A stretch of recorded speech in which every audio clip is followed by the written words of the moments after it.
Oui, donc bonjour à toutes et à tous. Donc hier, on vous a défini ce qu'étaient les MAPA. On vous a expliqué donc les MAPA, c'est Most Affected People on Area.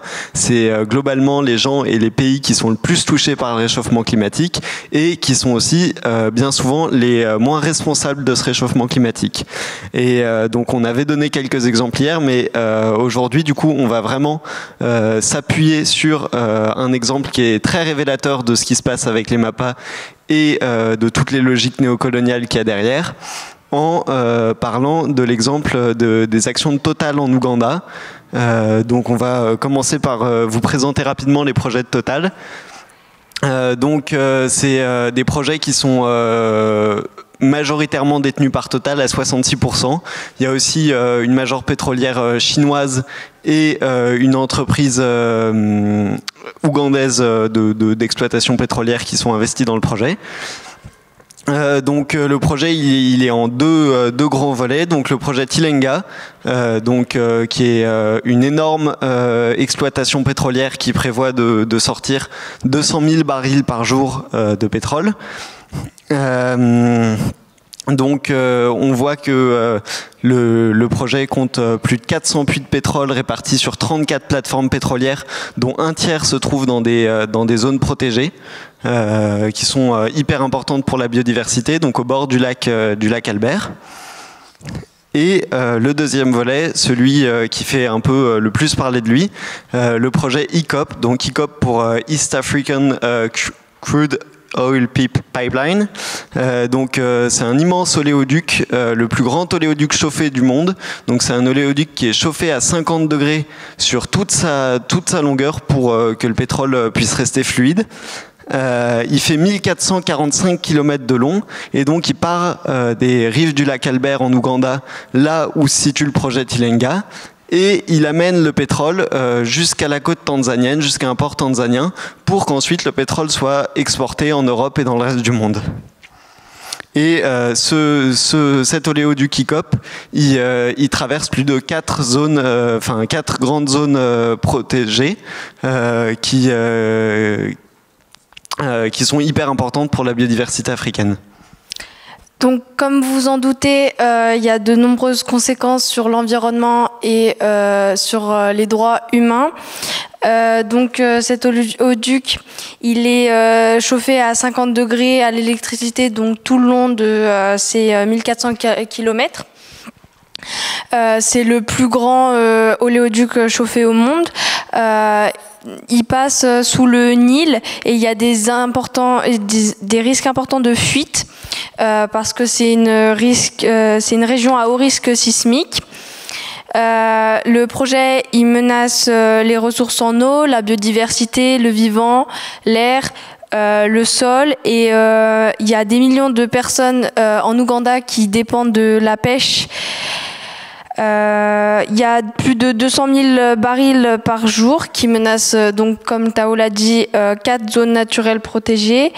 Il y a plus de 34,4 millions de tonnes de CO2 qui sont rejetées, donc c'est plus d'émissions que celles rejetées par l'Ouganda et la Tanzanie cumulées. Et Total, il essaye de verdir son image en montrant des contreparties écologiques, donc ce qui est purement du greenwashing. Au niveau des problèmes de droits humains, on en a aussi énormément. On a des militaires qui sont déplacés sur place pour sécuriser le projet. Il y a une police du pétrole qui a été mise en place pour Total.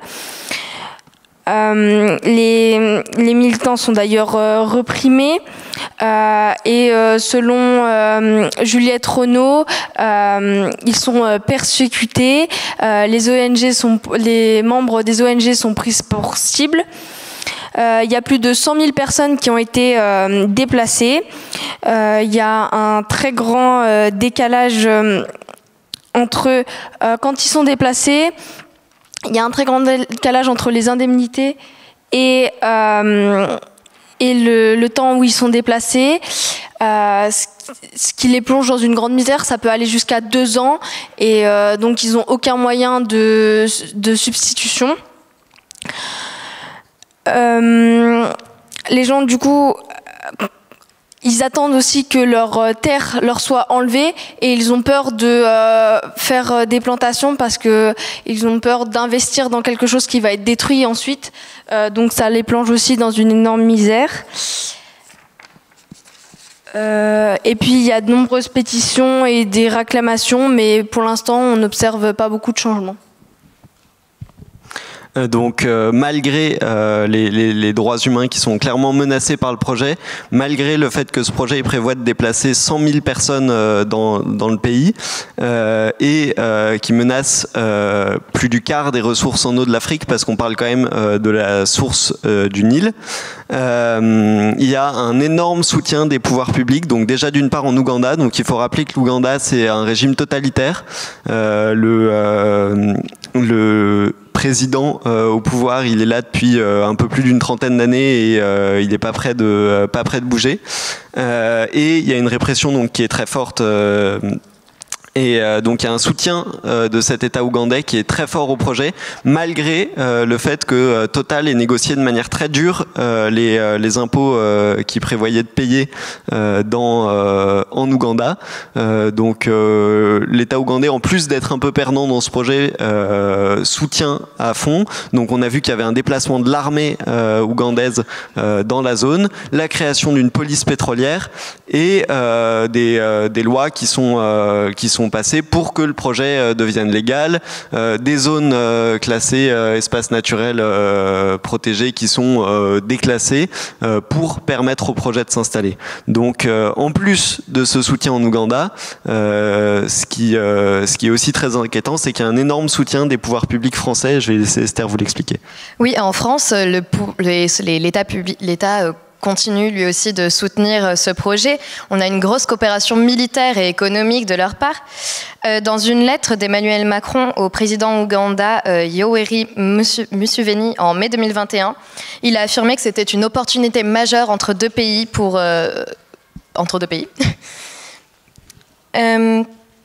Macron, dans cette lettre, félicite Museveni alors que celui-ci est réélu pour la 6e fois, comme Tao l'a dit tout à l'heure, après 35 ans de pouvoir dans un régime vraiment autoritaire, totalitaire. L'État refuse de dénoncer les crimes commis en Ouganda. Du coup, l'État français ne dénonce absolument pas tout ça et l'État ouganda non plus, parce que ils y voient plus de profit que la vie des gens. Il y a beaucoup d'échanges qui se sont faits entre les cadres de Total et l'Élysée, ce qui a facilité le projet. Harlem Gabi, par exemple, est directrice générale de l'Institut français d'Algérie. Elle a commencé aux affaires étrangères et a fini chez Total.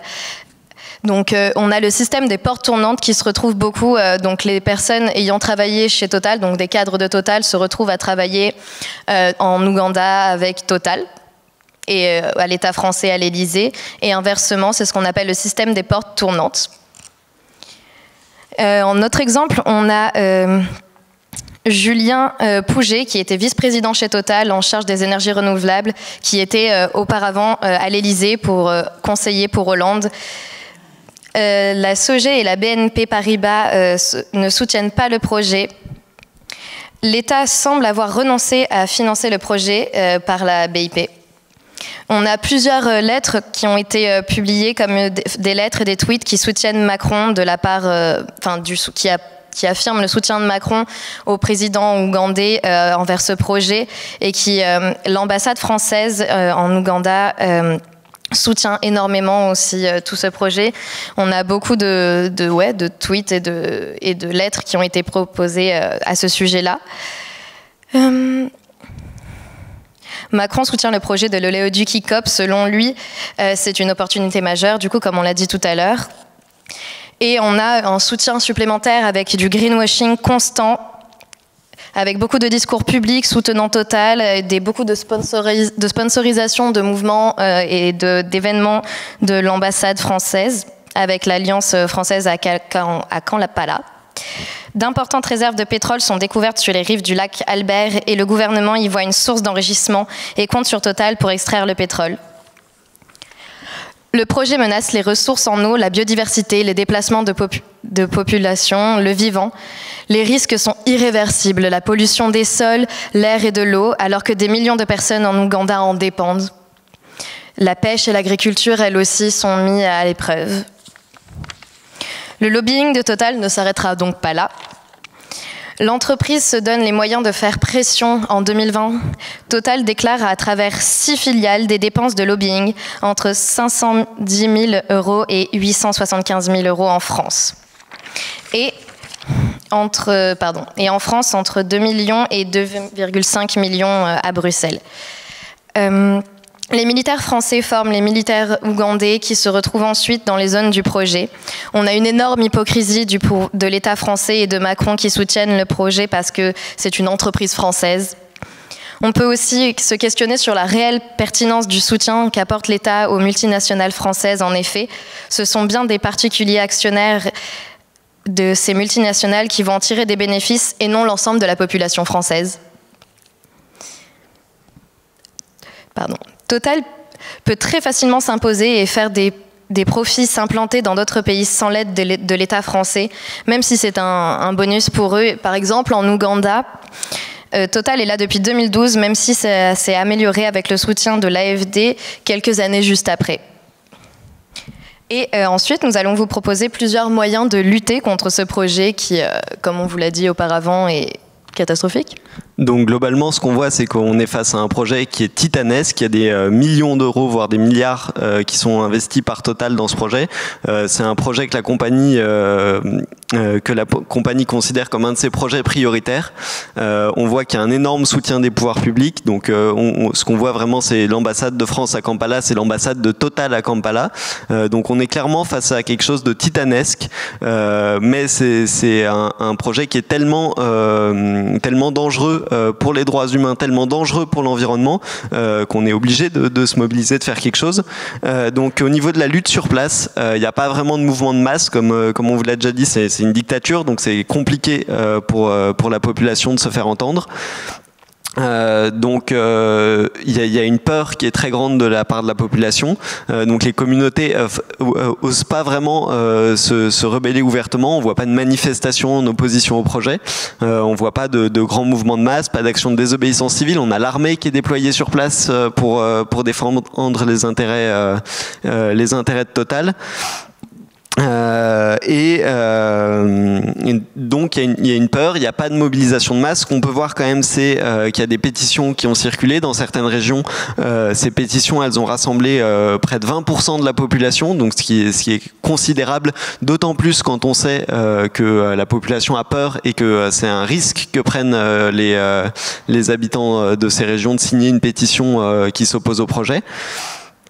Ce qu'on peut voir aussi, c'est que les associations, les ONG sur place, elles travaillent, elles non plus, elles peuvent pas soutenir ouvertement une opposition au projet sans être considérées comme des associations terroristes et donc dissoutes et voir des militants arrêtés, parce que c'est la réalité. On voit de nombreux militants qui ont été arrêtés. Il y a des militants des Amis de la Terre Ouganda qui, après avoir été en France pour témoigner de leur combat, ont été arrêtés. On a des militants de Fridays for Future, donc nos collègues directs en Ouganda, qui ont été arrêtés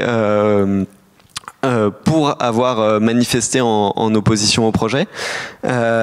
Donc la stratégie qu'ont choisi les associations sur place, c'est plutôt une stratégie d'aide aux communautés, donc une aide dans les démarches administratives, une aide dans les démarches en justice, pour essayer d'aider les populations à faire valoir leurs droits, à essayer que les indemnités soient vraiment versées aux populations et que leur situation s'améliore. Donc c'est vraiment plus une aide juridique et aux populations qui sont touchées par le projet qu'une véritable lutte contre le projet.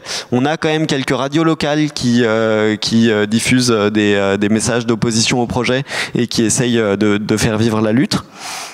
Mais du coup, en France, on a des moyens de lutter contre ce projet de deux manières. D'une part, parce que Total est une entreprise française et que donc des locaux en France, une visibilité en France et une image médiatique à tenir en France.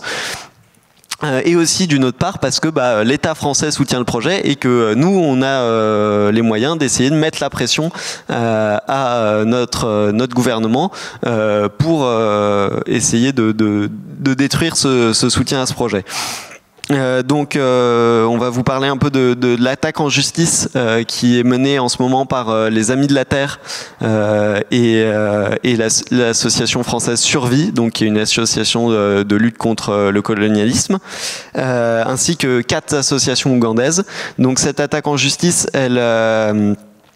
elle porte sur la loi relative au devoir de vigilance des sociétés mères et des entreprises donneuses d'ordre. Donc c'est une loi qui a été votée en 2017, il me semble, et qui impose théoriquement aux sociétés françaises une vigilance sur leurs activités à l'étranger et aussi sur les activités de leurs sous-traitants.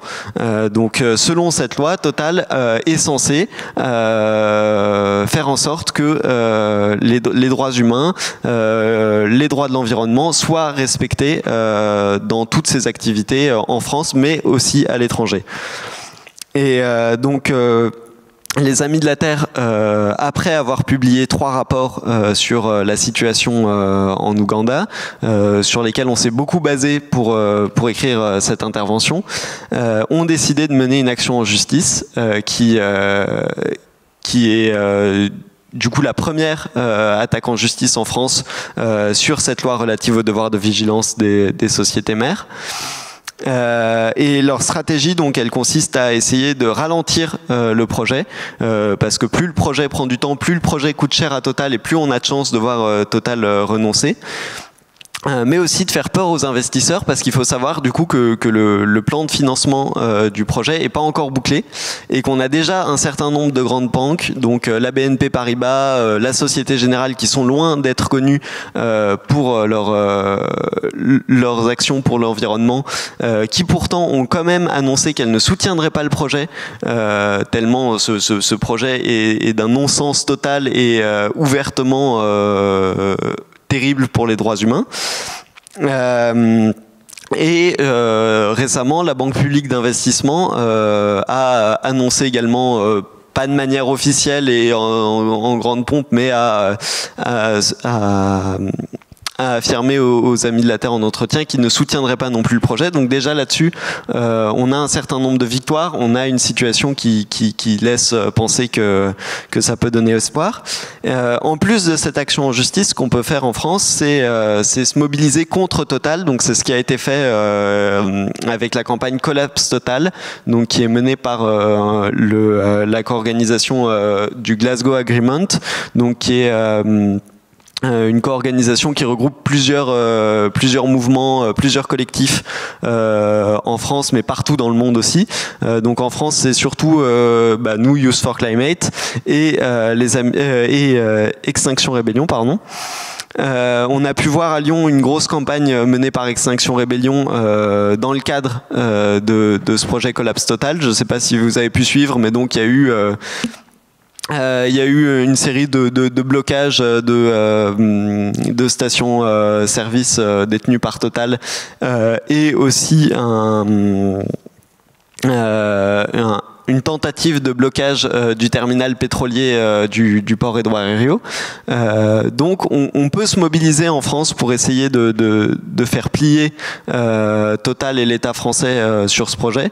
Il faut vraiment pas qu'on renonce, parce que c'est un projet qui est juste d'une ampleur gigantesque, qui est juste terrible et qui va tellement à l'encontre de ce dont on a besoin aujourd'hui. C'est un projet qui va chercher le pétrole, alors qu'aujourd'hui, ce dont on a besoin, c'est vraiment de laisser le pétrole dans le sol, que le pétrole soit pas émis, sinon on n'a juste pas d'avenir. Ce projet, à lui seul, il engendrerait des émissions de gaz à effet de serre qui sont supérieures à celles des 2 pays sur lesquels ils sont implantés. Et en plus, on est vraiment face à un projet très colonialiste pour le coup, où c'est une multinationale européenne qui va extraire des ressources dans un pays d'Afrique et même pas extraire ces ressources pour les populations africaines qui y vivent, mais extraire ces ressources pour les emmener directement dans un oléoduc, pouf, pour que ça parte vers l'Europe, vers l'Asie. pour faire tourner nos industries.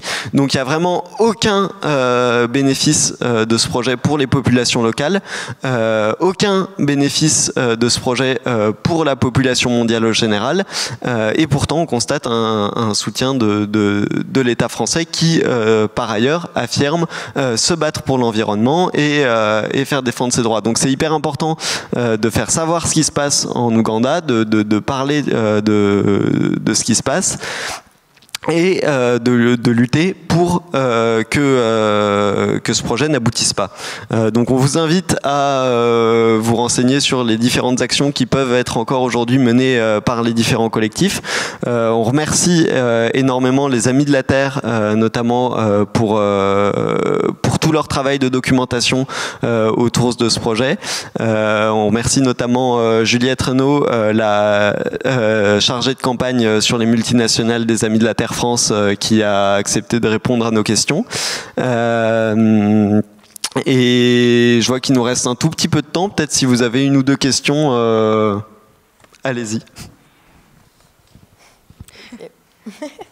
Et sinon, on vous remercie pour votre attention. C'était notre dernière carte blanche de la semaine. On remercie beaucoup l'événement à l'école de l'Anthropocène de nous avoir permis ces 5 cartes blanches. Merci beaucoup à Cédric de nous avoir aidé à les organiser et merci pour votre attention. Merci beaucoup.